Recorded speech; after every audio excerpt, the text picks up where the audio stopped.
Hardcore.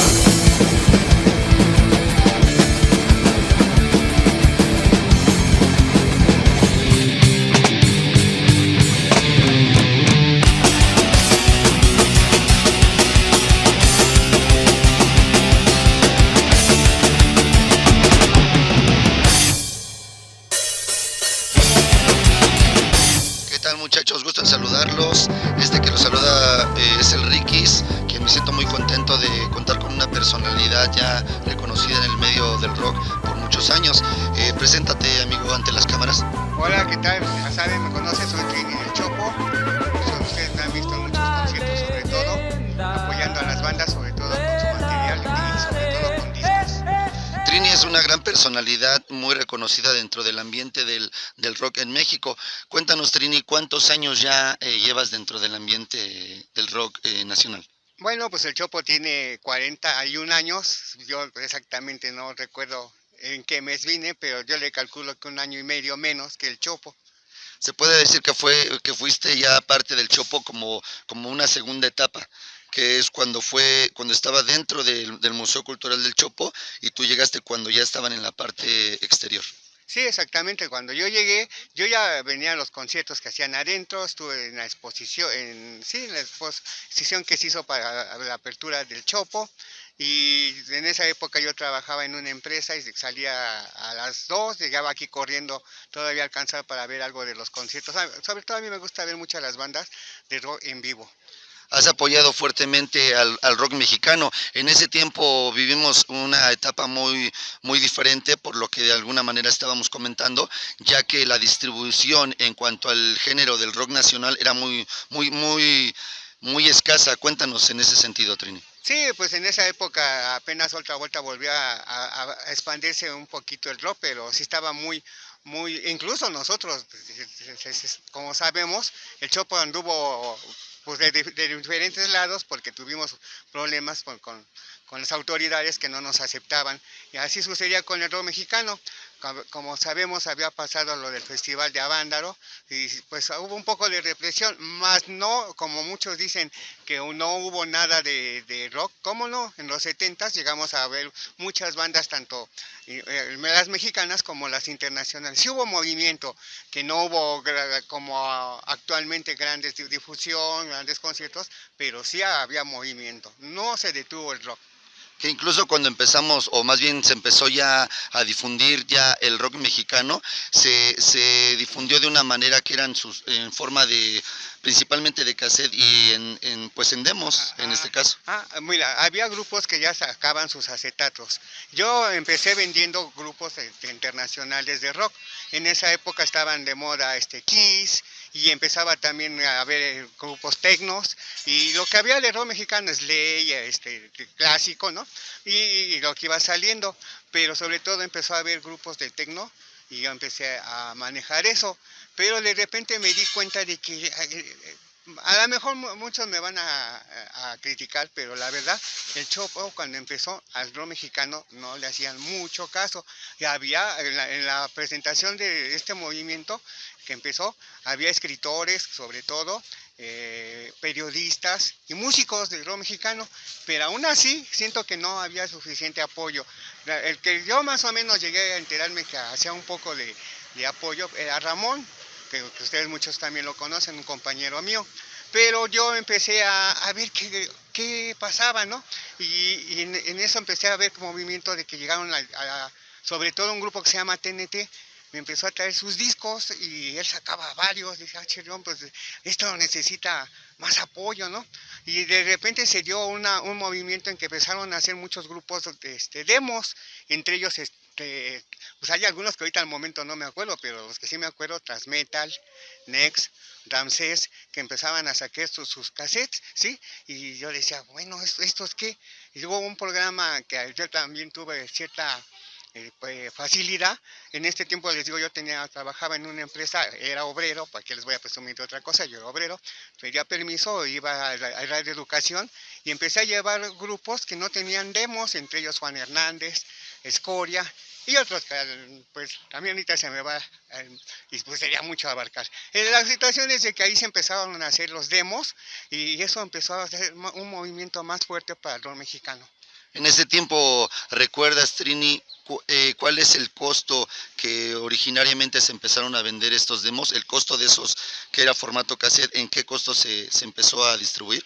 Bueno, de los demos sí me acuerdo que los dábamos como a 15 pesos. De los discos pues sí varía, pero no, exactamente ya no me acuerdo de eso exactamente cuánto era el precio, pero me acuerdo que los cassettes como de TNT se daban como en 30, 40 pesos más o menos al público. Que principalmente los demos, creo que fue el medio cuando ya empezó, ya marcó la parte de una distribución más amplia. Posteriormente fueron los LPs, pero el demo se distribuyó en toda la República Mexicana. Sí, mira, no es por nada, ¿no? No es por todo decir que soy pero por fortuna yo tuve la facilidad de que yo también aprovechaba el tiempo pues para ganarse un dinerito. Empecé a tener contactos y tiendas que me compraban discos y empecé a hacer una pequeña distribución de esos mismos demos que los grupos me daban. Yo siempre ellos llegaban y el caso, por desgracia no está Texas, pero por ahí algunos de ustedes han visto que había grupos que nadie los conocía y nadie los tomaba en cuenta y yo agarré y dije, bueno, vamos a ver estos grupos, ¿no? Algo tienen y empecé a apoyarlos. Por fortuna muchos de esos grupos todavía existen y pues, han agarrado fama. Otra de las importancias también que hay que tomar en cuenta cuando vino la banda rockera, porque sí, la revista Connect era una de las que en esa época y había otras revistas también que, pues te digo, es mucho alargar la cosa y que me perdonen si a veces no las nombro, porque a veces te va la idea porque te agarran aquí como descuidado, ¿no? Esto es algo así que improvisamos y sobre todo, pues para recordar algunas cosas. Y entonces, bueno, total que llegó la banda rockera y ellos también empezaron a aprovechar la situación, digamos, a tratar de promover, gracias al gran Vladi, y yo le empecé a dar demos, él me decía, pues, ¿dónde los consigues? Yo también soy de los que iban a los conciertos en vivo, como les digo, a mí me gusta mucho ver los grupos en vivo, y tuve la fortuna en los 70s, que pues, digamos fue mi época de joven, porque alguna vez fui joven, tuve la suerte de empezar a ir a esos conciertos, y en los 70 yo me la pasé oyendo muchas bandas y eso me dio facilidad para conocer y decía, bueno, hay muchas bandas que existen, pero nadie batallábamos para conseguir sus discos. Y ya en el Chopo empezamos a promover los demos que los mismos grupos me traían y sobre todo venían muchos de provincia, de muchos lugares, desde el norte, del sur, del este y el oeste. De todos lados venían y venían a mi lugar y ahí yo se los compraba y empecé a hacer distribuidor. Yo nunca grabé, siempre lo que ellos me traían, yo lo iba y lo vendía a otros lados si me sobraban. Hay veces que no me alcanzaban, pero los grupos estaban viniendo. A mí me extraña que había grupos que venían de Sonora, de Chihuahua, de Monterrey, de Guadalajara, y así podía nombrar toda la parte de la República, y venían y me traían sus demos y me decían, véndeme mi demo.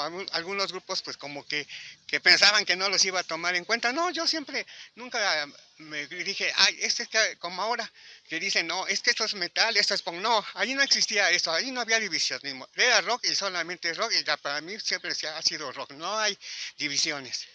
Que de hecho, como lo comentabas, habían muchas revistas especializadas o varias revistas especializadas en ese tiempo, pero cuando surgió la banda rockera fue un trampolín directo en cuanto a difusión y promoción del rock mexicano. Claro, ya empezó a haber un movimiento más y empezaron algunas compañías, pues ya tenían algunos grupos, ¿no? Chacmol, Tuk Tuks y todo eso, incluso los mismos Tuk Tuks me traían sus discos. Alguna vez tuve contacto con Alejandro Lora en su último disco, yo anduve aquí, pues lo fui a buscar y lo empezamos a vender. Y así como ellos les puedo contar de La Maldita, incluso Café Tacuba, en el Chopo como que no lo aceptaban porque decían que no era rock, y al fin de cuentas logramos hacer que ellos me pidieron un apoyo y fui y hablé con mis compañeros y ya les dieron chance aquí, y en el IMER, porque también estuvimos en el IMER un tiempo, que por desgracia ya no hay ese espacio. Ojalá alguna vez volvamos a regresar al IMER, que también es un buen punto, y también ahí también ya empezaron a apoyar, y otras estaciones, que ahorita les digo, se me va de repente de la memoria, que apoyaron también, o sea, no nada más yo, hubo mucha gente que anduvo apoyando, pero somos de los que anduvimos en ese movimiento y estamos actualmente en esa idea. Actualmente, como ustedes se pueden dar cuenta, estamos alrededor de las inmediaciones del Chopo.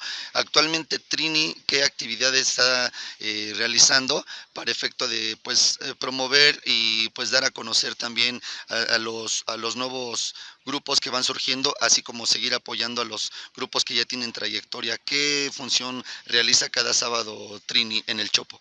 Pues como siempre, pues ya sabemos los grupos conocidos y hay que apoyarlos, pero a mí siempre me ha gustado apoyar a las nuevas bandas, a las que van surgiendo, a las que esa nadie conoce, a esas que nadie apoya, y sobre todo últimamente a los que son pues independientes, sea como sea una compañía, pues ahí los tiene. Tenemos el caso de Bam Bam, la compañía aquí del compañero, la Denver y otras compañías, pero sobre todo hay que apoyar a las bandas que tienen su disco independiente, y sobre todo que es físico, que es algo que últimamente cuesta un poco más de dificultad venderlas, porque últimamente pues ya son las plataformas, pero no hay nada, bueno, en mi caso no hay nada como tener un disco físico, porque es el verdadero esfuerzo de cada grupo. Pues ahí está, mis amigos, ya escucharon las palabras de Trini en esta pequeña charla. Quisiera que invitaras aquí al público que nos está viendo y escuchando a que viniera a visitarnos al Tianguis Cultural del Chopo, que se hace sábado a sábado. Bueno, pues aquí está bien que ahorita vengan, a pesar de la pandemia, y disculpen que ahorita no tenemos el cubrebocas, pero hay que venir todavía protegidos para que pues evitar el contagio, y sobre todo hay que apoyar al movimiento de rock, que últimamente como que se ha globalizado, como dicen ahora, ¿no?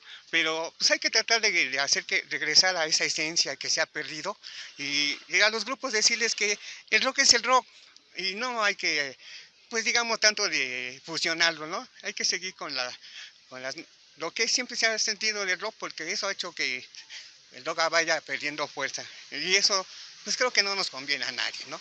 Y sobre todo hay que recordar que, pues sigo insistiendo, que el 11 de septiembre que acaba de pasar, lo tomemos como el Día del Rock Mexicano, porque fue realmente las bandas se demostraron que estábamos a la altura, yo no soy, estaban a la altura de las bandas de cualquier otro país, sobre todo en esa época Estados Unidos e inglesas.